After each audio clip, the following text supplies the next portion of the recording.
እንግዲህ ከኔ ጋር የነበራችሁ ሰዎች በሐሙሱ ፕሮግራም ላይ ጢሞቴዎስን እያጠናን ነው። አንደኛውን ጢሞቴዎስ ጨርሰን ሁለተኛውን ምዕራፍ 3 ላይ ነው ያለ ነው። እግዚአብሔር በዛ ውስጥ ብዙ ነገር እያስተማረን ነው። ልክ እሁድ ላይ የዮሐንስን ወንጌል እንደምናጠና ማለት ነው በኦሮምኛ ሰርቪሱ ላይ፣ በሐሙሱ ላይ ደግሞ ጢሞቴዎስን እናጠናለን። በዚህ እግዚአብሔርን ቃል በምናጠናበት ጊዜ በተለይ ሳምንት ባየነው ክፍል ላይ እግዚአብሔር በጣም የሚገራርሙ እውነቶችን እንድናውቅ በተለይ ስለ መጨረሻ ዘመን የሚያስጨንቅ ነው ብሎ ነው ጳውሎስ የጻፈውና በዚህ አስጨናቂ ዘመን ስለሚሆን ይህንን እወቅና ራስህን እየጠበቅ ራስህን ለራስህ እየተጠነቀቅ ለሌሎችም እየተጠነቀቅ ኑር እያለ ሐዋርያው ጳውሎስ ጢሞቴዎስን ሲመክረው አይተን ነበር ማለት ነው። እና ይህንን የሚያስጨንቅ ዘመን ስለሚመጣ አንተ እንዴት መኖር እንዳለብህ እንዴት መመላለስ እንዳለብህ ጥንቃቄ አድርግ ብሎ በዚህ በመጨረሻ ዘመን ሊታዩ ያሉትን ነገሮች ወደ 19 የሚሆኑ ነገሮችን ዘረዘረ ጳውሎስ ለጢሞቴዎስ። ሲምፕተሙ ምን ይመስላል? የበሽታው ሁኔታ ምን ይመስላል? እንዴት ነው የምናውቀው? ራስ ምታት አለው፣ ሆድ ይቆርጣል ምናምን ተብሎ ሐኪሞች እንደሚጠይቁት ማለት ነው። ትኩሳት አለ ወይ እንደሚሉት ማለት ነው። ይታይባቸዋል ብሎ የተናገረውን በመጨረሻው ዘመን በሰዎች ውስጥ ሊታይ የሚችሉ ምልክቶችን ጠቅሶ ነበር። ለምሳሌ መጨረሻ ዘመን ላይ ሰዎች ራሳቸውን የሚወዱ ይሆናሉ። ቁጥር 2 ላይ ገንዘብ የሚወዱ ይሆናሉ፣ ትምክህተኞች ይሆናሉ፣ ትዕቢተኞች ይሆናሉ፣ ተሳዳቢዎች ይሆናሉ፣ ለወላጆቻቸው የማይታዘዙ ይሆናሉ፣ የማያመሰግኑ ይሆናሉ፣ ቅድስና የሌላቸው ይሆናሉ፣ ፍቅር የሌላቸው ይሆናሉ፣ ለእርቅ የማይሸነፉ ይሆናሉ፣ ሐሜተኞች ይሆናሉ፣ ራሳቸውን የማይገዙ ይሆናሉ፣ ጨካኞች ይሆናሉ፣ መልካም የሆነውን ነገር የማይወዱ ይሆናሉ፣ ከዳተኞች ይሆናሉ፣ ችኩሎች ይሆናሉ፣ በከንቱ በትዕቢት የተወጠሩ ይሆናሉ፣ ከእግዚአብሔር ይልቅ ተድላን የሚወዱ ይሆናሉ ብሎ ወደ 19 የሚሆኑ ነገሮችን ዘረዘረ ማለት ነው።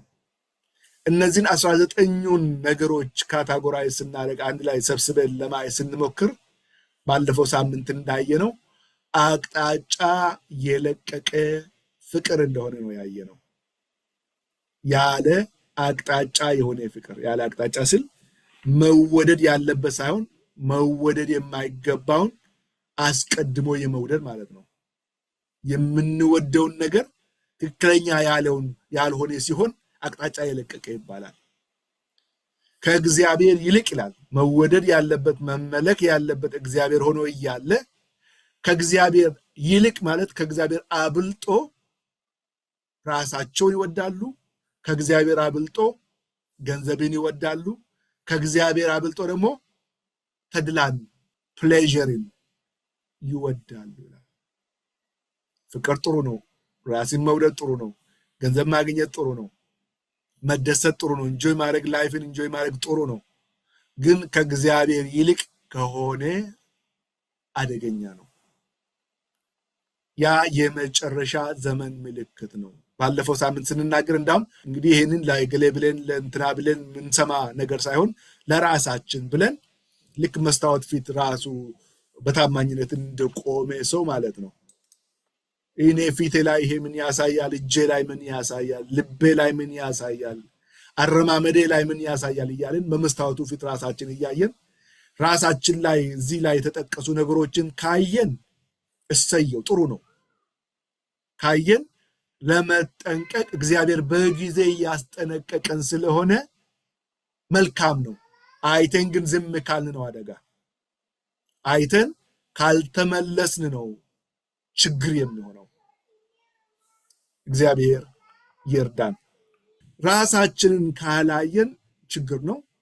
ራሳችንን ካየን ግን እግዚአብሔር ራሳችንን ሊያሳየን ከቻለ ቃሉ ራሳችንን ካሳየን መልካም ነው፣ በጣም መልካም ነው።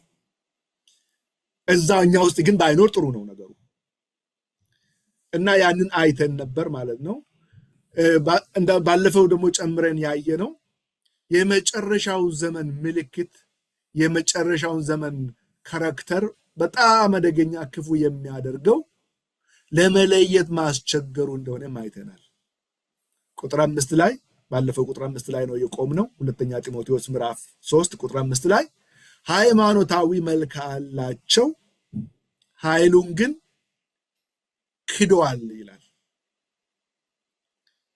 ሃይማኖታዊን ወይም መንፈሳዊን መልክ ይዘዋል፣ ግን ሃይማኖት በሰው ህይወት ውስጥ ወይም መንፈሳዊነት የእግዚአብሔር ሰው መሆን በሰው ህይወት ውስጥ የሚያመጣውን ለውጥ ትራንስፎርሜሽን ግን ምን አድርጓል? የላቸውም ማለት ነው፣ ክደዋል። ያ በጣም ለመለየትና ለመጠንቀቅ አስቸጋሪ ነው የሚሆነው ራሳችንን ካላየን ማለት ነው።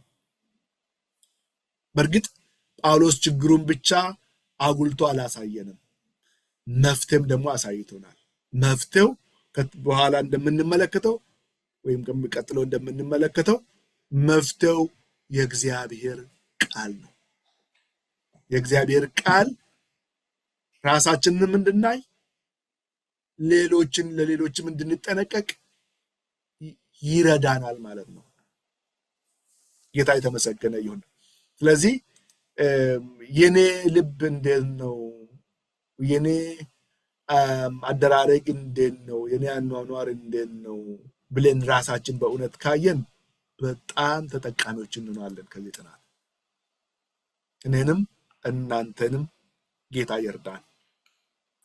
ዛሬ ከቁጥር 6 ጀምሮ ያለውን እናያለን። ከዛ በፊት ግን ትንሽ እንጸልይ እስቲ። በሰማይም በምድርም ሙሉ ስልጣን ያለ የመጀመሪያውም የመጨረሻም የሆንክ ከቶ ከዚህ በፊትም ዛሬም ለወደፊትም የሚመስል የሌለ ለእኛ ግን አባት አምላክ ጌታ ለመሆን የፈቀርክ እግዚአብሔር ሆይ እናመሰግንሃለን። የፈጠርከን ደግሞም የራራህልን የተሸከምከንና የዛሬ ሰዎች ያደረግከን በመንግስት ውስጥ እንድንሆን ያጨህን በዛ ውስጥ ያለውንም ህይወት እንድንለማመድ ዛሬ የምታስተምረን፣ የምትመክረን፣ የምታቀናን በቀናው መንገድ ላይ በዚህ ሂዱ ብለህ በየቀኑ የምትመክረን እግዚአብሔር ለዘላለም ስምህ ይባረክ። ስለተሰጠን ስለዚህ እድል እናመሰግንሃለን። ስለመሰብሰባችን እናመሰግንሃለን። ስለተደረገልን ጥሪ እናመሰግንሃለን። አሁን ደግሞ እንግዲህ አንተ የምትለውን ልብ እንድናደርግ ሐሳቤን እንድንረዳው ፈቃዴን እንድንረዳው በጌታ በኢየሱስ ክርስቶስ ስም በመንፈሴ እንድትረዳን እለምንሃለሁ። ጌታ ሆይ አንተ ትሰማ ዘንድ አንተ ልቀህ ትታይ ዘንድ አንተ በእውነት ትወደድ ዘንድ ቃልን ሰምተን እንድንኖር እግዚአብሔር አምላኬው መንፈሴ እንድረዳን ይህንን የሚቃወም ሁሉ ለአንተ ክብር ስፍራውን እንድለቅ በኢየሱስ ስም እናዛለን። በዚህ ጊዜ አንተ እንዳትሰማ የሚያደርግ ሁሉ በጌታ በኢየሱስ ክርስቶስ ስም ከኛ የተለየ ይሁን። በአእምሮ ላይ፣ በልብ ላይ፣ በአካባቢው ላይ ጫና የሚያደርግ ተጽዕኖ የሚፈጥር ዲስትራክት ሊያደርገን ልረብሸን እግዚአብሔር አምላኬ ሆይ ሰምተን በህይወት እንዳንኖር ሰምተን ሰላማችን እንዳይበዛ እግዚአብሔር አምላኬ ሆይ ሰምተን ምስጢሩን እንዳናውቅ እንዳንጠነቀቅ ሌሎችንም እንዳናድናቸው በህይወታችን ላይ በተለያየ መንገድ ውስጥም ውጭም ሆኖ ተጽዕኖ ማድረግ የሚፈልግ በጌታ በኢየሱስ ክርስቶስ ስም የተመታ ይሁን። በኢየሱስ ስም የተመታ ይሁን። አሁን ጌታው አንተ ነህ፣ ንጉሱ አንተ ነህ፣ ባለስልጣኑ አንተ ነህ፣ አምላካችን አንተ ነህና በመካከላችን ክበር። እንሰማሃለን፣ ተናገረን። ክብሩን ሁሉ ደግሞ ጠቅልለህ አንተ ውሰድ። በኢየሱስ ስም አሜን። ጌታ የተመሰገነ ይሁን።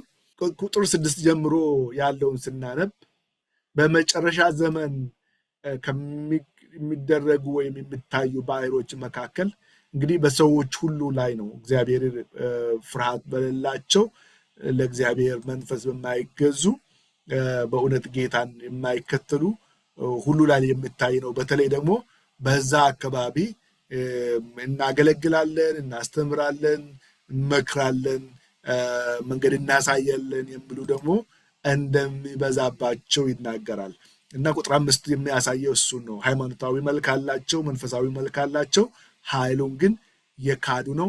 አንተ ከነዚህ ራቅ ይላል። ከነዚህ ሽሽ፣ ከነዚህ ጋር አትስማማ፣ ተራ አትቁም፣ አትተባበር ይላል። እነሱ ይላል ቁጥር 6 ላይ በየቤቱ ሸልከው እየገቡ የኃጢአት ብዛት የተጫናቸውን በተለያየ ክፉ ምኞት ውስጥ ገብቶ የሚዋልሉ መንፈሰ ደካማ ሴቶችን የሚያጠምዱ ናቸው። ቨልነራቢሊቲ አይቶ ተጋላጭነት አይቶ ገብቶ የሚያጠምዱ ናቸው። እንደዚህ ያሉ ሴቶች ሁልጊዜ ይማራሉ፣ ነገር ግን እውነትን ወደ ማወቅ ፈጽሞ ሊደርሱ አይችሉም። ኢያነስና ኢያምበረስ ሙሴን እንደተቃወሙት እነዚህ አእምሯቸው የጠፋባቸውና ከእምነት የተጣሉ ሰዎች ወይም አስተማሪዎቹ ማለት ነው ደግሞ እውነትን ይቃወማሉ። ይሁን እንጂ አይሳካላቸውም። ምክንያቱም የነዛ ሰዎች ሞኝነት እንደተገለጠ ሁሉ የነዚህም ለሁሉ ግልጥ ይሆናል። ሃሌሉያ። አንተ ግን ትምህርትን፣ አካሄድን፣ ዓላማዬን፣ እምነትን፣ ትዕግስትን፣ ፍቅርንና ጽናትን ሁሉ ታውቃለህ። ስደትንና መከራዬን በአንጾኪያ በኢቆንዮን በልስጥራም የደረሰብኝን ሁሉ የታገስኩትንም ስደት ታውቃለህ። ጌታ ግን ከነዚህ ሁሉ አዳነኝ። ኢየሱስ ያድናል። በእርግጥም በክርስቶስ ኢየሱስ በእውነት መንፈሳዊ ሕይወት መኖር የሚወዱ ሁሉ ይሰደዳሉ። ክፉዎችና አታላዮች ግን እየሳቱና እያሳቱ በክፋትም ላይ ክፋት እየጨመሩ ይሄዳሉ ይላል።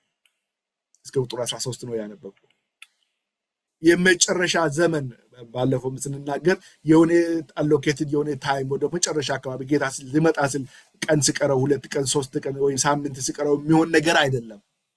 ቤተክርስቲያን ከተቋቋመችበት እና መንፈስ ቅዱስ በምድር ላይ መስራት ከጀመረበት ኢየሱስ ወደ ሰማይ ከወጣበት ጊዜ አንስቶ ተመልሶ ዳግም እስኪመጣ ድረስ ያለው ፔሪድ ወይም የታይም ሬንጅ የመጨረሻ ዘመን ነው። ወደ ጌታ ምጽአት እየተቃረብን ነው የምንሄደው። ይህ ለሰይጣን ወደ ፍርዱ የሚቃረብበት ወደ ቅጣቱ የሚቃረብበት ጊዜ ነው። ወደ መጨረሻ የሚቃረብበት ጊዜ ነው። ለቤተ ክርስቲያን ለእግዚአብሔር ሰዎች በምድር ላይ ሆኖ የጌታን ድምፅ ሰምቶ ምላሽ ለሰጡ ሰዎች ደግሞ ወደ ደስታቸው፣ ወደ ድላቸው፣ ወደ ክብራቸው፣ ወደ ክብራችን የምንቀርብበት ጊዜ ነው። ጠላት ያንን ስለማይፈልግ ያለ የሌለውን አቂሙን ተጠቅሞ ብቻው ወደ ሲኦል እንዳይሄድ ሌሎችን ለማጥመድ ተነሳስቶ ይሰራል ማለት ነው። ስለዚህ የመጨረሻው ዘመን በሁለቱ መንፈሳዊ አካላት ወይም በእግዚአብሔር መንፈስ አሰራርና በክፉ መንፈስ አሰራር መካከል ያለውን መንፈሳዊ ጦርነት፣ ትልቅ መንፈሳዊ ጦርነት ያለበት ጊዜ ነው። እግዚአብሔር ሰዎች ወደ እግዚአብሔር መንግስት፣ ወደ ራሱ መንግስት ማስገባት ይፈልጋል። ሰይጣን ደግሞ ከራሱ ጋር ይዞ መሄድ ይፈልጋል። ስለዚህ ለእግዚአብሔር መታዘዝ ያቆሙና በእግዚአብሔር ላይ ያመፁ ሰዎች ለአጋንንቱ ወይም ለሰይጣን ለክፉ ጥሩ መሳሪያ ይሆናሉ ማለት ነው። መጠቀሚያ ይሆናሉ ማለት ነው። እምቢ ስሉ እግዚአብሔርን መቃወም ሲጀምሩ፣ ለእግዚአብሔር አልታዘዝም ማለት ሲጀምሩና ላለመታዘዝ ራሳቸውን ሲሰጡ ለክፉ ደግሞ መሳሪያ ስለሚሆኑ እነሱን ተጠቅሞ በምድር ላይ በተለይ ደግሞ በቤተ ክርስቲያን ላይ በሚድኑት ላይ ተጽዕኖ ለማድረግ ይጠቀምበታል ማለት ነው። እግዚአብሔር ይገስጸው እና እነዚህን ሰዎች ከሚጠቀምባቸው መንገድ ደግሞ የመጨረሻ ዘመን ተብሎ ቅድም ያነበብነው ባህሪያት በሰዎቹ ህይወት እንዲገለጥ እግዚአብሔርን በማየት ምክንያቱም ፍቅራቸው ከእግዚአብሔር ይልቅ ሌላ እንዲሆን ሌላ ነገር ያቀርብላቸዋል። ስለዚህ ሰዎች በቃ እኔ ደስ ካለኝ እኔን ካስደሰተኝ ምንም ነገር ማድረግ እችላለሁ፣ ለእኔ የሚሆን ከሆነ እግዚአብሔር የራስ ጉዳይ የሚሉበት ጊዜ ላይ እንዲደርሱ ያደርጋል ማለት ነው። ለእኔ ካልሆነ ዓለም የራሱ ጉዳይ፣ ሰዎች የራሳቸው ጉዳይ፣ መንፈሳዊነት የራሱ ጉዳይ የሚሉበት ጊዜ ላይ ይደርሳሉ ማለት ነው። ስለዚህ ብዙ እነዚህ የተንጸባረቁት ባህሪያት አጋንንታዊ ባህሪያትም ናቸው። እግዚአብሔር ይገስጸው። ስለዚህ ያንን የተላበሱ ከዛ ጋር የተዛመዱ እግዚአብሔርን መፍራት ያቆሙ የሐሰት አስተማሪዎች ደግሞ ልክ ኤፌሶን ውስጥ ሲገለጡ ራሳቸውን ሲገልጡ የነበሩ የሐሰት አስተማሪዎች ደግሞ ምን ያደርጋሉ? ቤተ ክርስቲያን ውስጥ ሾልከው ይገባሉ ይላል። ሾልኮ መግባት ልክ ሳይታወቅባቸው ማለት ነው። ሳይታዩ እየተመሳሰሉ የሌሎቹን የክርስቲያኖቹን የአስተማሪዎቹን ቋንቋ እየተናገሩ መንፈሳዊ ቋንቋ እየተናገሩ ሾልከው ቀስ ብሎ ይገባሉ ማለት ነው። ልክ እባብ ሰው ቤት ወይም የሆነ ቦታ ላይ ሲገባ ተደብቆ ግን ቀስ ብሎ እንደሚሄድ ማለት ነው። አንዌልካምድ ኤሪያ ላይ ተገቢ ባልሆነ ቦታ ላይ ተቀባይነት በሌላቸው ቦታ ላይ የሚገቡ ነገሮች የሚገቡበት አይነት ነገር ነው። ግን ሾልከው ይገባሉ ይላል። ደግሞ የት ነው የሚገቡ? በየቤቱ ነው ደግሞ የሚገቡት። እያዩ ፕራይቬትሊ ሰዎችን በግላቸው ኮንቪንስ ለማድረግ ኮንቨርት ለማድረግ እንዳውም ኮንቨርት ሳይሆን ለማጥመድ ይላል። ካፕቹር ለማድረግ ሲመጡ ቀስ ብሎ ነው፣ ተመሳስሎ ነው፣ ተመሳጥሮ ነው። ግን ዓላማቸው ቃሉ ላይ ቁጥር 6 ላይ እንደምናገረው የሚያጠምዱ ይላል። ካፕቹር የሚያደርጉ ልክ ጠላቱን እንደሚይዝ በጭካኔ አድፍጦ ይዞ ለማጥመድ የራሳቸው ለማድረግ የመንፈሳዊ ባርነት ውስጥ ሰዎችን ለማስገባት ቀስ ብሎ ሾልኮ ይገባሉ ይላል። በየቤቱ ይገባሉ። ሲገቡ ደግሞ በመንፈሳዊ ነገር የበረቱትን ወይም አምላካቸውን በአግባቡ የሚያውቁትን ሰዎች ሳይሆን ምን ያደርጋሉ ይላል? ኃጢአት የበዛባቸውን ወይም የተጫነባቸውን መንፈሰ ደካማ የሆኑ የሚዋልሉ ሴቶችን ይላል። ሴቶችን ሁሉ አይልም፣ ግን የሚዋልሉ መንፈሰ ደካማ የሆኑ ሴቶችን ኃጢአት ደግሞ የተከመረባቸውን አንሪዞልቭድ የሆነ ኃጢአት ያለባቸው ማለት ነው። ወደ እግዚአብሔር ቀርቦ ንስሐ ተገብቶበት ያላወራረዱት ኃጢአት ተሸክሞ የሚቀመጡበትን ሰዎችን ምን ያደርጋሉ? ሂዶ ያጠምዷቸዋል። ንስሐ ያልገባንበት ኃጢአት ካለ እንግዲህ እግዚአብሔር እቺን ጊዜ ሰጥቶናል። ጥሩ ዕድል ነው። ካልሆነ ወጥመድ ውስጥ መግባት ይቻላል ማለት ነው። በዚህ ቃል መሰረት በእግዚአብሔር ፊት ኃጢአታችንን በደላችንን ተናዘን በእግዚአብሔር ፊት ተናግረን ከእግዚአብሔር ምሕረት ካልተቀበልን ለመጠመድ እንትን ይሆነናል። ቨልነራቢሊቲያችን ወይም ተጋላጭነታችንን በጣም ይጨምራል። እግዚአብሔር ይርዳን። ስለዚህ እነዚህ ሴቶች እነዚህ የምፈልጓቸው አንድ መንፈሰ ደካማ ናቸው ማለት የሚዋልሉ ይላል። ኮንፊደንትሊ መቆም አይችሉም። ምክንያቱም የተሸከሙት ነገር አለ።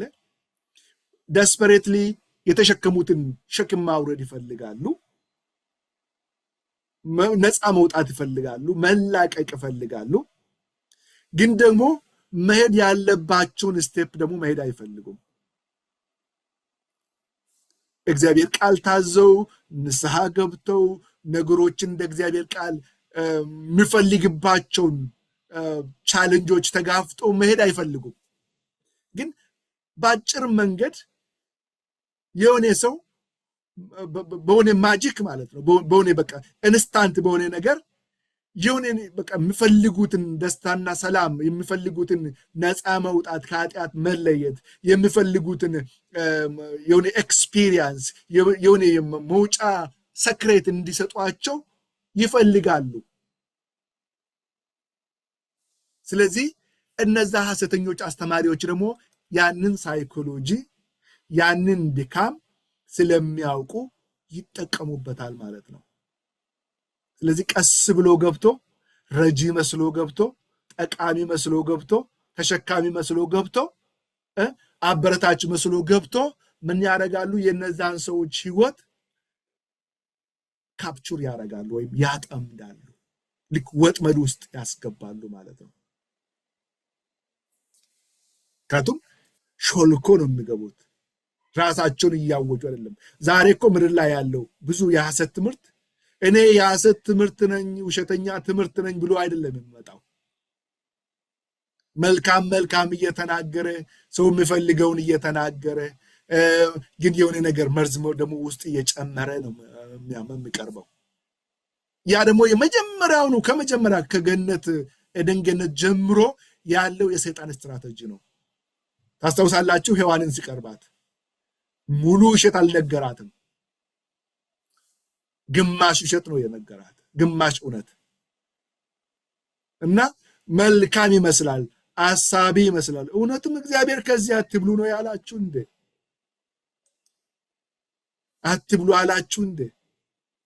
ስትብሉ እኮ አይናችሁ ይከፈታል፣ ግን እርቃናችሁ ትሆናላችሁ ደግሞ አላለም። እንደ እግዚአብሔር ትሆናላችሁ። በጣም ትልቅ ኮንሽስነስ ትልቅ መንፈሳዊ እንትን ውስጥ ትገባላችሁ ነው የሚሉት። ግን ውሸቱን ነው ሰይጣን ሊያዋርዳቸው ነው መስሎ ነው የመጣው። ከአሳቢ መስሎ ነው የመጣው። ይሄንን ብትበሉ እኮ ጥሩ ነው።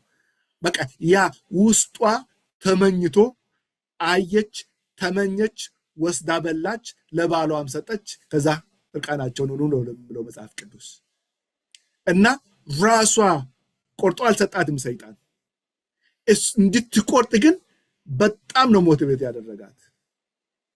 ዛሬም ብዙ የሐሰት አስተማሪዎች የሐሰት ትምህርቶች ከጌታ መንገድ እንድንወጣ ግማሽ እውነት እየነገሩ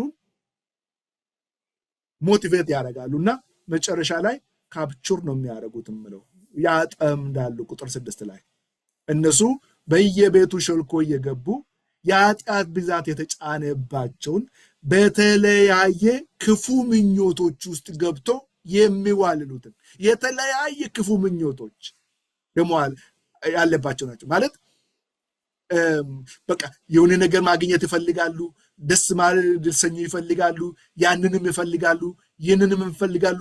ግን መንገዱን መሄድ አይፈልጉም። ግን በአቋራጭ ነው የሆነ ሰው የሆነ ሰክሬት በቃ በአንድ ጊዜ ኢንስታንትሊ የሚያገኙበት ሰክሬት እንድነግራቸው ነው የሚፈልጉት።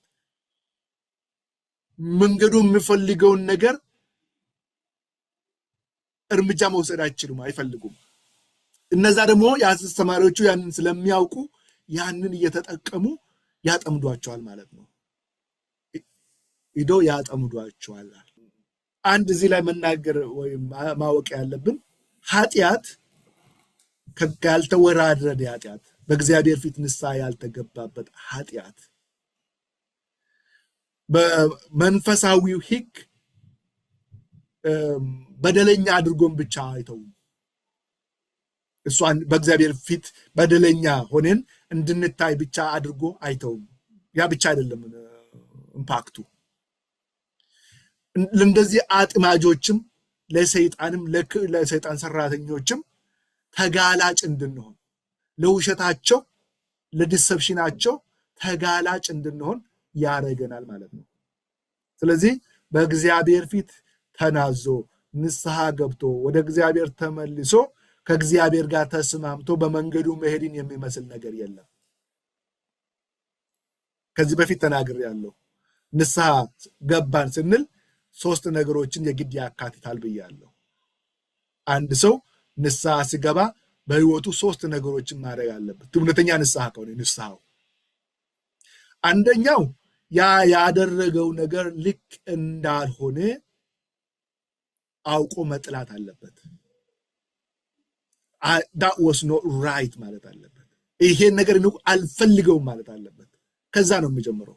የምንፈልገውን ነገር ንስሐ ብንገባበትም አይሆንም፣ እንመለሳለና I don't like this ማለት አለብን። ይሄንን እጠላዋለሁ፣ አልፈልግም፣ ይሄ ልክ አይደለም ማለት ከዛ ነው የሚጀምረው እና ባረግነው ነገር ላይ መጸጸት ያስፈልጋል ማለት ነው። I'm sorry ይሄ ልክ አይደለም፣ ልክ አልነበርኩም ማለት ይሄ የመጀመሪያ ስቴፕ ነው። ሁለተኛው ላይ ደግሞ በእግዚአብሔር ፊት ኮንፌስ ማድረግ ነው። በእግዚአብሔር ፊት መናዘዝ፣ ጌታ ሆይ በዚህ እኔ በድያለሁ፣ ይቅር በለኝ፣ ምህረት አድርግልኝ ብሎ በእግዚአብሔር ፊት መናገር ነው፣ መናዘዝ ነው። ወይኔ ብዬ ተጸጥቼ ብቻ ራስን ወቅሼ ብቻ ከተውኩ ንስሐ አይደለም፣ ሙሉ አይደለም፣ በቂ አይደለም። ሁለተኛውን መውሰድ አለብኝ።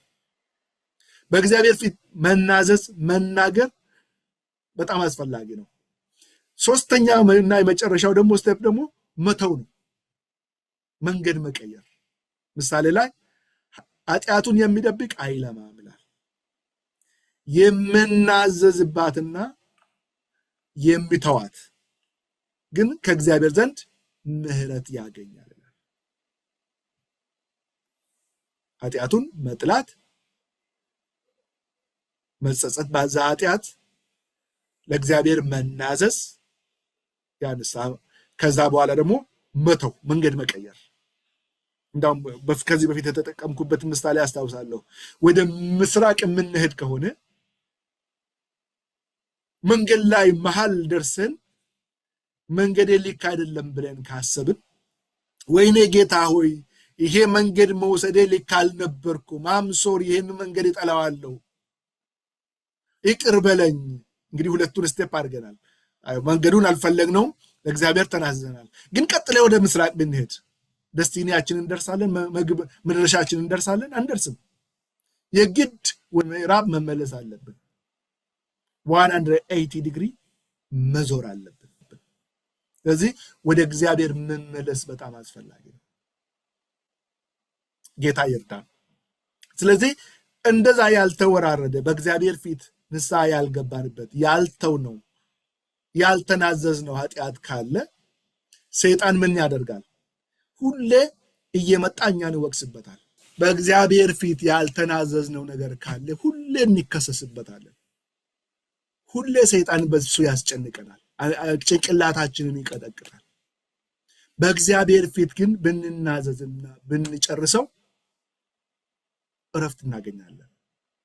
ጌታ ይባረክ እና ወደዚህ ስንመለስ እንዲህ ከእግዚአብሔር ጋር ያልጨረሱትን ኃጢአት ተከምሮባቸው ነው እንዳውም ቃሉ ልክ ፓይልድ እነሱ ላይ ሆኖ ተከምሮባቸው የሚቀመጡትን መንፈሰ ደካማ ሴቶችን፣ የሚዋልሉ ሴቶችን ደግሞ የብዙ ምኞት ያላቸው ምኞታቸውን ደግሞ በቃ ዝም ብሎ ባጭር መንገድ በሆነ ሰክሬት በሆነ አንድ ማጂካል የሆነ ኤክስፒሪየንስ አቺቭ ማድረግ የሚፈልጉት ወይም ደግሞ በቃ ይሄንን ያገኛሉ ማግኘት የማይችሉትን የሚሉትን ሴቶች እነሱ ደግሞ ሳይኮሎጂያቸውን አውቆ መጥቶ ያጠምዷቸዋል። እነዛ ሴቶች እንግዲህ ሰው ኃጢአቱን ከእግዚአብሔር ጋር ካልጨረሰ፣ አቂሙን አውቆ ፕላን ካላረገ፣ በአቂሙ ካልኖረ፣ በእግዚአብሔር ተማምኖ ካልኖረ ትልቅ ሰለባ ነው የሚሆነው። ቁጥር 7 ላይ እንደዛ ያሉ ሴቶች ይላል መንፈሰ ደካማ የሆኑ ኃጢአታቸው የተከመረባቸው ከእግዚአብሔር ጋር ኃጢአታቸውን ያላወራረዱ ያልጨረሱት በብዙ ምኞት ዝም ብሎ በምኞት ብቻ የሚዋዥቁ እነዚህ አይነት ሴቶች ሁል ጊዜ ይማራሉ ይላል። ነገር ግን እውነትን ወደ ማወቅ ፈጽሞ ሊደርሱ አይችሉም። እነዚህ ሰዎች ሁል ጊዜ ይማራሉ ማለት ኢንተለጀንት ናቸው ማለት ነው። የሚያስብ የሚሰራ አእምሮ አላቸው። መማር ይችላሉ። ኢንቨስቲጌት ማድረግ ይችላሉ። አዲስ ነገር መፈለግ ይችላሉ። ችግሩ ግን እውነትን ወደ ማወቅ አይደርሱም። ምክንያቱም እነሱ የሚፈልጉት የሆነ ሾርትካት የሆነ ነገር በቃ ራሳቸው ያለው ውስጣቸው ያለውን ክፍተት ለመሙላት ያንንም ለማግኘት ስለሚፈልጉ የሐሰት አስተማሪዎቹ ዛሬም አዲስ ነገር ተገኘ፣ አዲስ መፍትሄ ተገኘ፣ አዲስ ነገር ተገኘ እያሉ ስለሚሮጡ በእውነት ላይ ተመስርቶ ስለማይሄዱ እውነትን ወደ ማወቅ ወደሚያድን እውነት ማለት ነው፣ ነፃ ወደሚያወጣ እውነት አይደርሱም።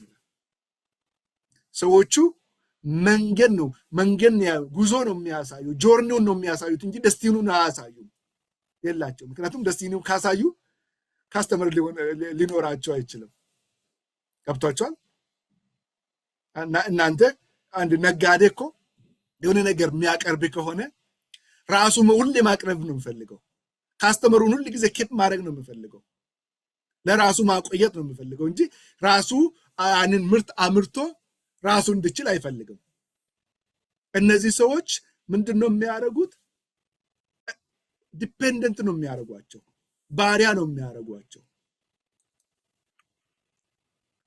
እውነት ወደ ማወቅ ሰው ካልመጣ ደግሞ አደገኛ ነው። መጽሐፍ ቅዱስ እውነትን ታውቃላችሁ፣ እውነትም አርነት ያወጣችኋል ነው የሚለው። ሰው እውነትን ካላወቀ፣ እውነት ደግሞ ኢየሱስ ነው የሚያድነው፣ ኢየሱስ ነው። ኢየሱስን ማወቅ ያድናል። ስለ ኢየሱስ ኢንፎርሜሽን ቢኖረን ምንም ችግር የለውም፣ አያድንም። ግን የሚያድነው እውነት ትራንስፎርም የሚያደርገው እውነት ነው። ሰምተን ብቻ በኢንፎርሜሽን ደረጃ ይዘን ብቻ የምንሄደው ትምህርት ከሆነ ዛሬም እዚህ ፕሮግራም መተን ያንንም እዛም ፕሮግራም ሄደን ያንንም ኮንፍራንስ ያንንም መጽሐፍ አንብበን ያንንም ፊልም አይተን ያንንም ሁሉን ነገር አድርገን ብቻ ኢንፎርሜሽን ብቻ ማግኘት መሰብሰብ ከሆነ ኢንተሊጀንት ልንሆን እንችላለን። ብዙ ምድራዊ ጀነራል የሆነ ኖሌጅ ሊኖረን ይችላል። እውነትን ወደ ማወቅ ግን ካልመጣን አይጠቅመንም። እስቲል እነዛ ሐሰተኞች አስተማሪዎች ባሮች ያደርጉናል፣ ያጠምዱናል ማለት ነው። ስለዚህ ጳውሎስ ምን እያለ ነው? እንደዚህ አይነቶቹ ሰዎች እውነትን ወደ ማወቅ ሊደርሱ አይችሉም። እነዛ ደግሞ እነሱን ያጠምዳሉ። ምክንያቱም እነዚህ አስተማሪዎቹ የተሳሳቱ አስተማሪዎች ብቻ አይደሉም። ተሳስተዋል፣ በርግጥ ተሳስተዋል። ግን ስህተተኞች ብቻ ወይም የተሳሳቱ ሰዎች ብቻ መንገድ የጠፋባቸው ሚስቴክ የሰሩ ሰዎች አይደሉም። they're intentionally making it እያወቁ በእግዚአብሔር ላይ እያመፁ ነው። አመፅን ምርጫ አድርጓል። በእግዚአብሔር ላይ ማመፅን፣ እግዚአብሔርን መቃወምን፣ ቃሉን መቃወምን የመረጡ ናቸው። በቃሉ መሰረት ማለት ነው። እንዳውም ቁጥር 8 ላይ ኢያነስና ኢያምበረስ ሙሴን እንደተቃወሙት ይላል። እነዚህ አእምሯቸው የጠፋባቸው በትክክል ማሰብ የማይችሉ ማለት ነው፣ የአእምሮ በሽተኞች የሆኑ አስተማሪዎችን ነው የምለው። ምክንያቱም እውነትን እያወቀ ሰው እውነትን መኖር ካልቻለ ወይም ደግሞ እውነትን የሚቃወም ከሆነ እያወቀ አእምሮ በትክክል እየሰራ አይደለም ማለት ነው። እግዚአብሔርን የሚያውቅ እግዚአብሔርን ከሚመስል ነገር ጋር ግብ ውስጥ መግባት ጤናማ አይደለም አይደል? እንደ ሰው በአቅሙ አይደል ብቻዬን ይሄንን መንግስት ይገለብጣለሁ ብዬ የዩኬ መንግስት ለመገልበጥ ብነሳ አስበው፣ አንድ ፖሊስ ጋር እንኳን ማላልፍ ሰው ማለት ነው። እግዚአብሔር ዓላማ እና በእግዚአብሔር ሐሳብ ውስጥ ከሆንን ብቻችንም ሆነን ዓለሙን መገልበጥ እንችላለን ከእግዚአብሔር ጋር። ልክ ሉተር እንዳለው እኔና እግዚአብሔር እናሸንፋለን እንዳለ እኔና እግዚአብሔር እንችላለን። እኔና ሰይጣን ወይም እኔና ብዙ ሰዎች እኔና የዓለም ሰዎች ብቻ ግን ያለ እግዚአብሔር አይቻልም። ያለ እግዚአብሔር ማሸነፍ አይቻልም። እነዚህ ሰዎች አእምሯቸው የጠፋባቸው ነው የሚለው ለዛ ነው። ምክንያቱም በትክክል ማሰብ ብችሉ ከእግዚአብሔር ጋር እንደዚህ መጋፈጥ መሳፈጥ አይቻልም፣ አይፈቀድም፣ አይታሰብም። እንዳው ሳሙኤል ላይ ከእግዚአብሔር ጋር የሚጣሉ ምን ይሆናሉ ነው የምለው? ይደቃሉ። ለመድቀቅ እንዴት ሰው ይሄዳል? አእምሮ ጤነኛ ከሆነ። ስለዚህ እነዚህ ሰዎች አእምሯቸው የጠፋባቸው ከእምነት የተጣሉ ሰዎች ይላል። ከእምነት በእምነት አይን ሲታዩ በእግዚአብሔር በሚፈልገው አይነት እምነት ሲታዩ የተጣሉ፣ እንግሊዝኛው አንኳሊፋይድ ይላል። ልክ የሆነ ፕሮዳክት ምርት አምርታችሁ ምርቱ ባለው በኢንዱስትሪ ስታንዳርድ ሲታይ ወይም ባለው ተቀባይነት ቼክ በሚደረግበት መልኩ ሲታይ ከወደቀ ምርቱ ይጣላል፣ ይወጣል፣ ለገበያ አይቀርብም ማለት ነው። ምክንያቱም ኳሊፋይ አያደርግም፣ የሆነ ነገር ጎድሎታል። ከነዛ ጋር በሙሉ ዋጋ አይሸጥም። ልክ እንደዚህ እነዚህ ደግሞ በእምነት ዲስኳሊፋይድ የሆኑ ናቸው ይላል። እግዚአብሔር በእምነት ዲስኳሊፋይድ ከመሆን ያድናል። ሌላ ቦታ ጳውሎስ ሲናገር የሚሮጡ ሁሉ ዋንጫ አያገኝም ይላል። የጨዋታውን ሕግ አውቆ ካልሄደ ዲስኳሊፋይድ ሊሆን ይችላል። እየሮጠም ዲስኳሊፋይድ ሊሆን ይችላል። የጨዋታውን ሕግ ካልጠበቀ አይደል እንዴ? የሮጠ ሰው ብቻ አያሸንፍም። መስመሩን ያልጠበቀ የምነሳበትን የሚጨርስበትን የሚሄድ ነገሮችን ሕጉን የጨዋታውን ሕግ ካልጠበቀ አይሆንም። እና እነዚህ ሰዎች በእምነት ነገር ወይም በእውነተኛ እምነት የተጣሉ ናቸው፣ ዲስኳሊፋይድ ናቸው። ምክንያቱም እውነትን ይቃወማሉ። እና የእነሱ አቃዋወም ደግሞ ሲታይ የኢያኔስና የኢያንበረስ አይነት ነገር ነው ይላል። እነዚህ ሰዎች በብሉይ ኪዳን ውስጥ አልተጻፉም። ጳውሎስ ያው የሕግ ተማሪ ስለሆነ በጣም የፈሪሳዊ ስለነበረ ብዙ የፈሪሳውያንን መጽሐፍ ወይም በትራዲሽናቸውንም ካልቸራቸውንም ወይም ሂስቶሪያቸውንም አንብበዋል።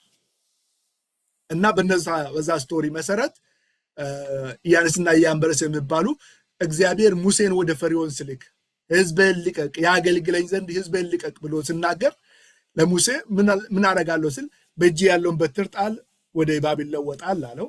እጅህን በብብት ያስቀምጥ፣ ከዛ እጁ ለምጣም ሆነ። ከዛ ሲመልስ ደግሞ ዳነ። ውሃ ሲመታ በዱላው ወደ ደም ተቀየረ። እነዛ ምልክቶች ሆኑ ማለት ነው። ኢያኔስና ኢያንበረስ በፈርዖን ፊት ሆነው እግዚአብሔር የላከውን ሙሴ የሚያደርገውን እያደረጉ ነው የተቃወሙት። ሙሴ የሚያደርገው እነሱም ማድረግ ይችላሉ፣ ግን በሌላ መንፈስ ነው፣ በተቃውሞ ነው። ሙሴ በፈርዖን ፊት ተቀባይነት እንዳያገኝ፣ የሙሴ ጥሪ በፈርዖን ፊት ተቀባይነት እንዳያገኝ እነሱ ይሄማ እኛም እናደርጋለን ይላሉ። መጥቶ ይሄማ እኛም እንችላለን ይላሉ። እውነትም አድርጓል። ውሃ ወደ ደም ቀይሯል። ዱላቸው ወደ እባብ ቀይሯል።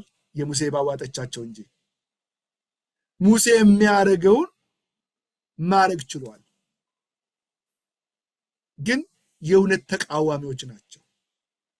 ጳውሎስ እነዚህ ሰዎች ልክ እንደነዛዎቹ እያስመሰሉ ከአንተ ጋር ወይም ከእግዚአብሔር ሰዎች ጋር ሴም ሌቨል የሚሄዱ እየመሰሉ ሰዎችን፣ ደካሞችን፣ ቨልነራብል የሆኑ ሰዎችን እያሳቱ ይሄዳሉ ነው።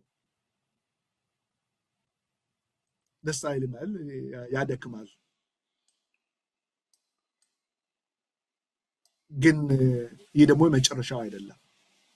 ቁጥር 9 ላይ በጣም ደስ የሚል መልእክት አለ። ቁጥር 9 ላይ ይሁን እንጂ አይሳካላቸውም። እስቲ አይሳካላቸውም ብሎ አይሳካላቸውም። አይሳካላቸው። ውሸት እስከተወሰነ ድረስ ሰውን ሊይዞ ሊሄድ ይችላል። የሆነ ቦታ ላይ ግን ምን ይሆናል? እዚህ ቃል ላይ ቁጥር 9 አንብብ። ይሁን እንጂ አይሳካላቸው፣ ምክንያቱም የእነዛ ሰዎች ሞኝነት እንደተገለጠ የኢያኔስና የኢያንበረስ ሙሴ ፊት ነው ፈርዖን ፊት ሙሴን የተቃወሙ ሰዎች ሞኝነታቸው ከማን ጋር እየተሳፈጡ እንዳሉ እንደተጋለጠ መጨረሻ ላይ የነሱ ዱላ እንደተዋጠ እግዚአብሔር በድል ህዝቡን ከፈርዖን ቤት እንዳወጣ የፈርዖን የነሱ ጥንቆላ የነሱ ሟርት እነሱ የሚያደርጉት ማጭበርበር ሙሴንም የእግዚአብሔርን ህዝብ እንዳላቆመና የእግዚአብሔር መልእክት ባዶ አድርጎ እንዳላስቀረ ሁሉ የነዚህም ሞኝነት የነዚህም ውሸት ይጋለጣል። ግልጥ ይሆን ለሁሉ ነው። ግልጽ ምን እግዚአብሔር በአደባባይ ያዋርዳቸዋል። አይገርምም? ስለዚህ ጢሞቴዎስን ቻሌንጁ አለ። የመጨረሻ ዘመን ነው ያለን። ነገሩ እየከፋ ነው የሚሄደው። ተቃውሞ ደግሞ መንፈሳዊ መልክ አለው። አንዳንድ መለየቱ ራሱ ያስቸግራል። ብዙ ሰዎች ቨልነራብል የሆኑ ሰዎችን ተጋላጭ ያደርጋቸዋል። በየቤቱ እየሄዱ ነው የሚያደርጉት። ደካሞችን በድካማቸው ይጎዷቸዋል። ግን እግዚአብሔር ደግሞ ሊሚት ያደርጋል። የሆነ ቀን ላይ ያቆማቸዋል፣ የሆነ ቀን ላይ ይገድባቸዋል። እግዚአብሔር ይችላል ነው። ሃሌሉያ! እግዚአብሔር ይችላል። ስለዚህ ምን ያርግ ጢሞቴዎስ? ቁጥር 10 ላይ አንተ ግን ይላል፣ አንተ ግን እነሱ እዛ አሉ፣ እነሱ እንዲህ ይኖራሉ፣ እነሱ እንዲህ ያደርጋሉ። አንተ ግን እግዚአብሔር ሰው የተማርከውን አስብ፣ ያየውን አስብ፣ ቃሉን አስብ ይላል። ቁጥር 10 ላይ 10 እና 11 ላይ ወደ 8 የሚሆኑ እንዴት አድርጎ ለጢሞቴዎስ ምሳሌ በመሆን የነዛ ሰዎች ኑሮና አካሄድ በሚቃወም መልኩ በህይወት በሚቃወም መልኩ ጳውሎስ የኖረበትን ጢሞቴዎስ ልብ እንድለው ይነግረዋል። እውነተኛ ምሳሌ ሆኛለሁ። ምሳሌ የሆንኩት እንዴት ነው? በትምህርቴ። እኔ ትምህርቴ ሰዎች ወደ እግዚአብሔር መንግስት እንዲገቡ ነው ያደረግኩት። እኔ የሰበኩት ኢየሱስ ክርስቶስን ነው። ለማመሳሰል አልሰበኩም፣ ለማጥመድ አልሰበኩም። ትምህርቴን ልብ በል። አንተም ያንተን ትምህርት እንዲያደርግ ነው። አካሄደንም እንደዛው ልብ በል። በአካሄደን ምሳሌ ሆኛለሁ። ሰዎችን ለመጉዳት ቨልነራብል የሆኑ ሰዎችን ለመጉዳት አደጋ ለማድረስ ከእግዚአብሔር ቃል ውጭ በሆነ መልኩ አልኖርኩም። ማወራውን በኑሮም ኖሬዋለሁ። አኗኗሬንም ተመልከት፣ እሱንም ልብ በለው። አንተም አኗኗሬን አካሄድን እንዲያደርግ ባይዘወይ ትልቅ ፓስተር እኮ እየመከረ ነው። በጣም ጢሞቴዎስ ለእግዚአብሔር የተሰጠ እግዚአብሔር ሰው ነው። በጣም የተባረከ ወንድም ነው። ግን መጠንቀቅ አለበት። እኔና እናንተም ይህንን የምንማረው እግዚአብሔር ስለሚወደን ነው። ግን መጠንቀቅ አለብን። ሌላው ዓላማዬን ተመልከት። ሞቲቭን፣ ነገሮችን የማደርግበት የነበረው ዓላማ፣ አካሄድ፣ ሞቲቭ የራስን ነገር ለማግኘት፣ የራስን ጥቅም ለማግኘት፣ ሰዎችን ለመጉዳት፣ ከፍ ብሎ ለመታየት፣ ለተለያዩ ነገር አይደለም። አንተም ጢሞቴዎስ ሆይ ዓላማን ልብ በል፣ ልብ አድርግ። ሌላው እምነትን፣ ዝም ብዬ ሰዎችን ብቻ የምመክር ማስተምር ብቻ ሳይሆን እኔ በእግዚአብሔር ነው የማምነው። እኔ በራሴ አልተማመንም፣ በገንዘቤ አልተማመንም፣ በእውቀቴ አልተማመንም። አንተም ጳውሎስ በገማልያል ስር የተማረ በዘመናችን ቢሆን ፒኤችዲ ያለው ከዛ ፕሮፌሰር ሊሆን የሚችል ሰው ነው። ግን ለክርስቶስ ብዬ ሁሉንም ምንም እንዳይጠቅም እንደ ጉድፍ ቆጥሬዋለሁ የሚል ሰው ነው ጳውሎስ ማለት ነው። ስለዚህ እምነትን በእግዚአብሔር ላይ ያለኝን እምነት ምሳሌ አድርግ ይለዋል። ሌላው ትዕግስትን ይላል። የሚያገለግልበት ጊዜ ብዙ መከራ እየደረሰበት እየደከመ ወንድሞችን እየታገሰ ከውጭ ያሉትን እየታገሰ ነው ወንጌል ሲሰብክ የነበረው እና ትዕግስትንም ልብ በል ይላል። እሱ ብቻ ደግሞ አይደለም ፍቅርንም ይላል።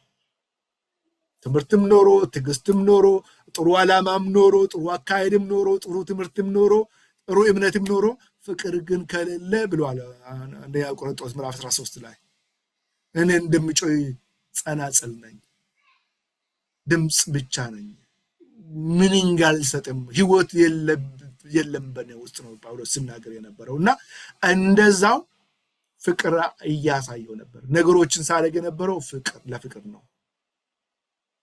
አሁን ራሱ እስር ቤት አሁን ጳውሎስ እስር ቤት ሆኖ ነው የመጨረሻ ደብዳቤውን እየጻፈ ነው። እኛ ብንሆን ምናልባት ቀብሬን እዛ ቦታ አድርጉልኝ፣ በዚህ አይነት አካሄድ አድርጉልኝ፣ ይህንን ርስቴን ለእንትና ስጡልኝ ምናምን ነው የምንጽፈው።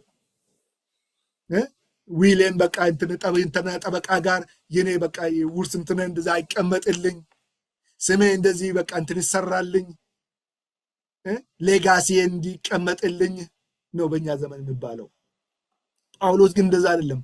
ለቤተ ክርስቲያን እየተጨነቀ ለጢሞቴዎስ እየተጨነቀ እኔ ከሞትኩ በኋላ ከሄድኩ በኋላ ቤተ ክርስቲያን ምን ልትሆን ነው? ይህ ወንጌል ምን ሊሆን ነው? ጥንቃቄ ያስፈልጋል ብሎ ከፍቅር የተነሳ በእግዚአብሔር ላይ ካለው እምነት የተነሳ ራሱ በእግዚአብሔር ላይ ጥሎ ነው ስለ ሰዎች እየተጨነቀ እየጻፈ ያለው። ስለዚህ ፍቅሬን ተመልከት፣ ከዛስ ጽናትንም ተመልከት። የደረሰብኝ መከራ አልበገረኝም፣ አላስቆመኝም። ስደቱ አላስቆመኝም፣ መገረፉ አላስቆመኝም፣ መጠላቱ አላስቆመኝም። ስለዚህ ጽናትንም ተመልከት ይላል። እንት ታውቃለህ፣ ስደትን ታውቃለህ፣ መከራዬን ታውቃለህ። ያን በአንጾኪያ የደረሰብኝን በኢቆንዮን የደረሰብኝን በልስጥራ የደረሰብኝን ይላል። በደረስኩበት ቦታ ታማኝ ነበርኩ። አገር መለወጥ አካባቢ መለወጥ ለእኔ ምንም አልነበርም፣ ታማኝ ነበርኩ። አንዳንድ ጊዜ አካባቢ ሲንቀይር እንቀየራለን አይደል? ቤተክርስቲያን ሲንቀይር እንቀየራለን፣ ከተማ ሲንቀይር እንቀየራለን፣ ቤት ሲንቀይር፣ አድራሻ ሲንቀይር እንቀየራለን። ጳውሎስ ግን በልስጥራ የደረሰብኝ በኢቆንዮን የደረሰብኝ በደረስኩበት ቦታ የኖርኩትን ህይወት ተመልከት ይለዋል። ልብ በለው፣ ታውቀዋለህ። ሁሉንም ነገር የታገስኩት ያለ ምክንያት አይደለም። ግን ሞኝ ደግሞ አልነበርኩም። መታገሰ፣ መከራ መቀበለ፣ እነዛን ሁሉ ማድረገ፣ ታማኝነት፣ በእግዚአብሔር ማመነ፣ ትክክለኛ ዓላማ መምረጠ፣ ትክክለኛ ትምህርት መምረጠ፣ ትክክለኛ አካሄድ መምረጠ ሞኝነት አይደለም። እግዚአብሔር ከነዛ ክፉዎች ሁሉ አዳነኝ።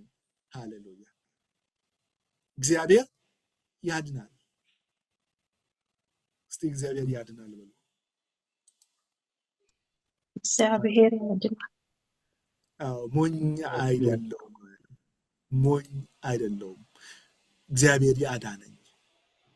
አሜን። ባያድነኝም ብዬ ያገለገልኩ ነበር፣ ብሞትም አገልግዬዋለሁ፣ ግን ደግሞ አዳነኝ። ሃሌሉያ! ብሞትም ብመታም ብታሰርም እያልኩ ነው ያገለገልኩ። ነፍሴ አትከብርብኝም እያልኩ ነው ያገለገልኩ። ክፎች ነበሩ፣ ክፋት ያደረጉብኝ ነበሩ፣ ሊያጠፉኝ ያስቡ ነበሩ። እኔ ግን እግዚአብሔር ከሁሉ አድኖኝ ይሄው ይሄን የጻፍኩልኝ ነው።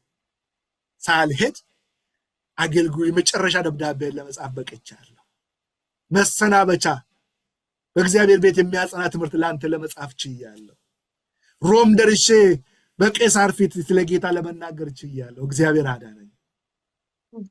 ጌታ ይባረክ። ስለዚህ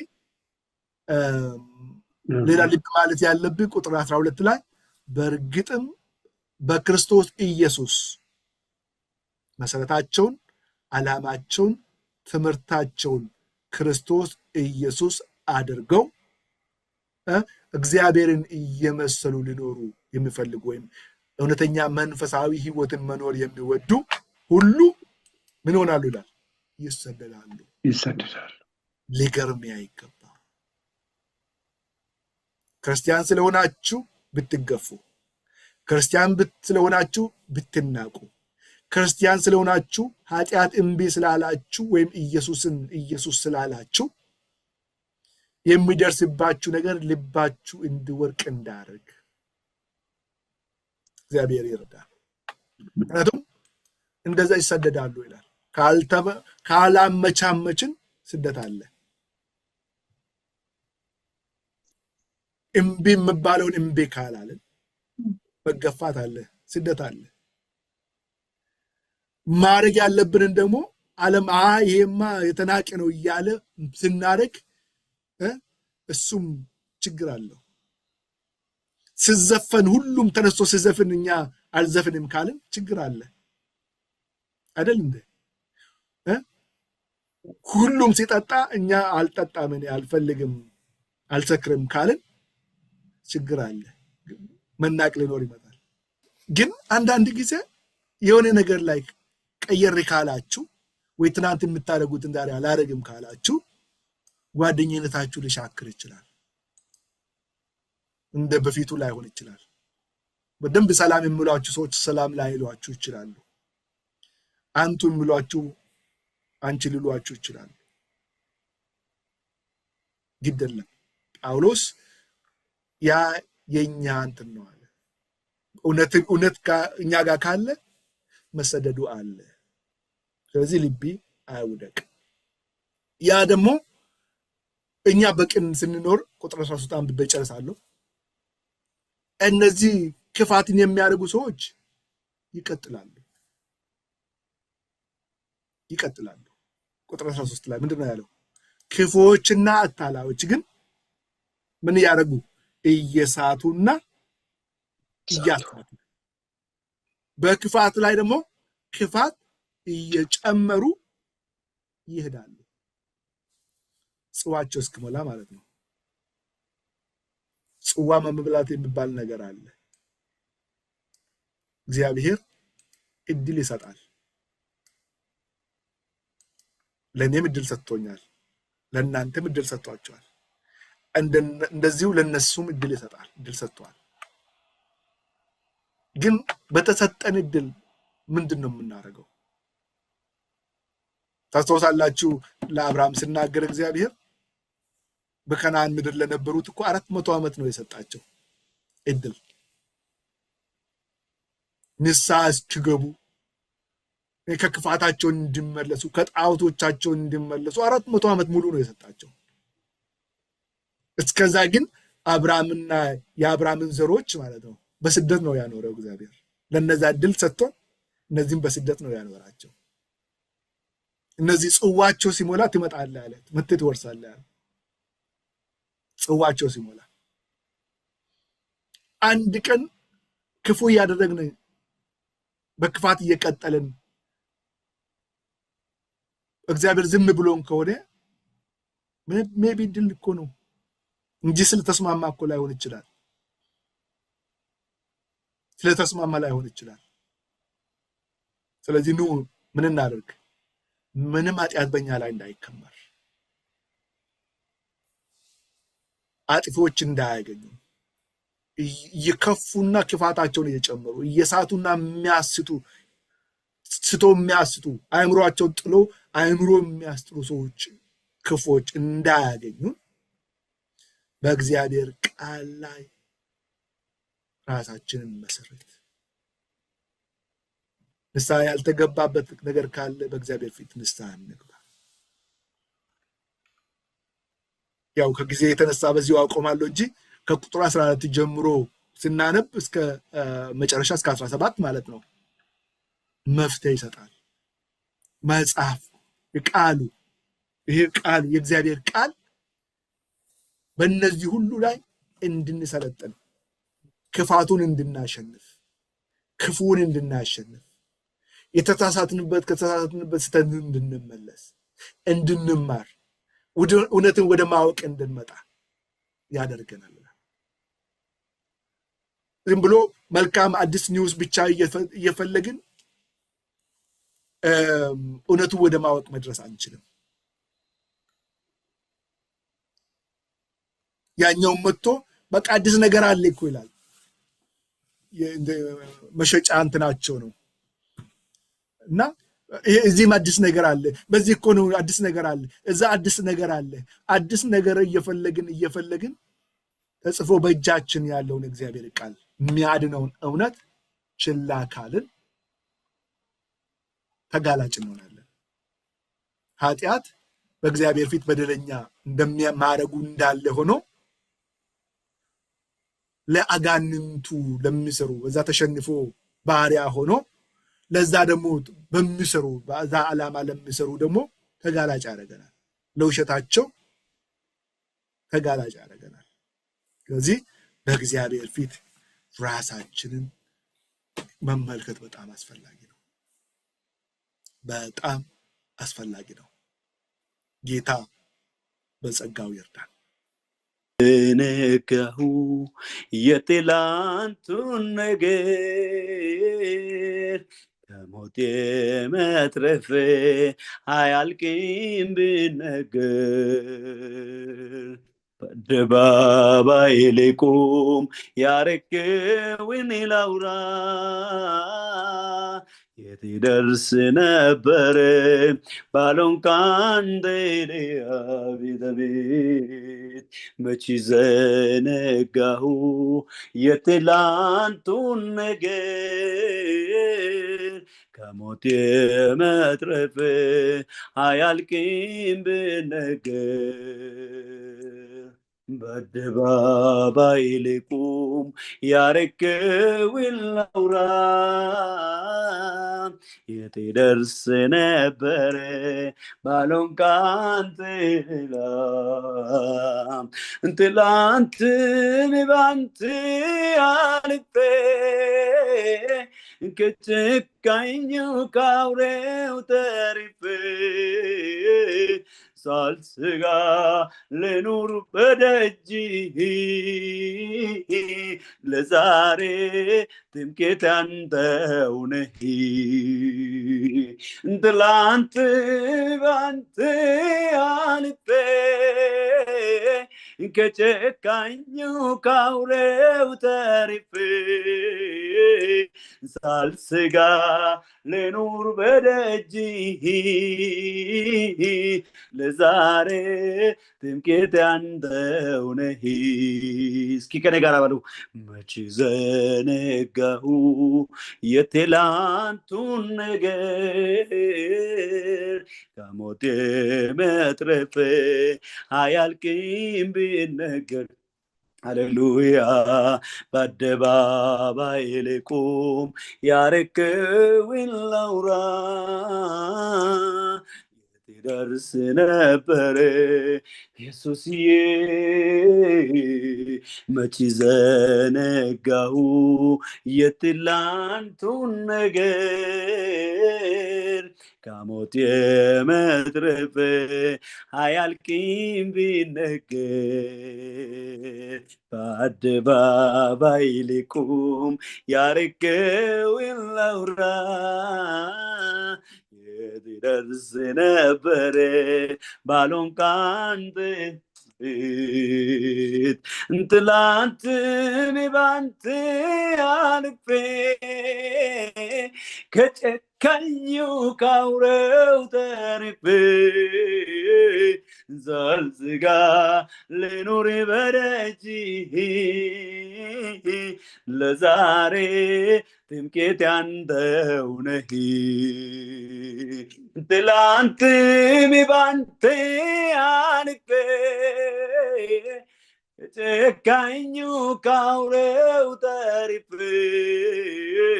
ሳልሰጋ ልኑር በደጅ ለዛሬ ትምክህቴ አንተው ነህ።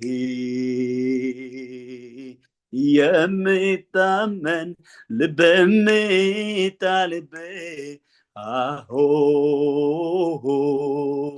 የሚወደድ ከኔ የሌለብን ጌታ የሚታመን ልብ የሚጣልብህ የሚወደድ ከኔ የሌለብን Hallelujah. Hallelujah. ተባረክ ኢየሱስ። ከፍ ከፍ በል ኢየሱስ። ሃሌሉያ። እናመሰግንሃለን። ከፍ ከፍ እናረጋሃለን የኔ ጌታ። ሃሌሉያ ሃሌሉያ ሃሌሉያ ሃሌሉያ አሜን። ሃሌሉያ አሜን። ኤላባጋስ ዳላዳና ማሽ ዳላባጋዶ ዛታካንዶ የደለባጋስ ቁልቁሉማንኬ አከባጀሙ መቃንንኬ ኑጊዱ ታሶዳተሙ ዋቁማንኬ አዋቂፈሙ ጋራንሲ ፊምቡሌ ሲፊኒ ጅልቤንፈኔ አዲበሙ ዋቀዮ ዋቀዮ ሲቶ ዋቀዳ ሲቶ ዋቀዳ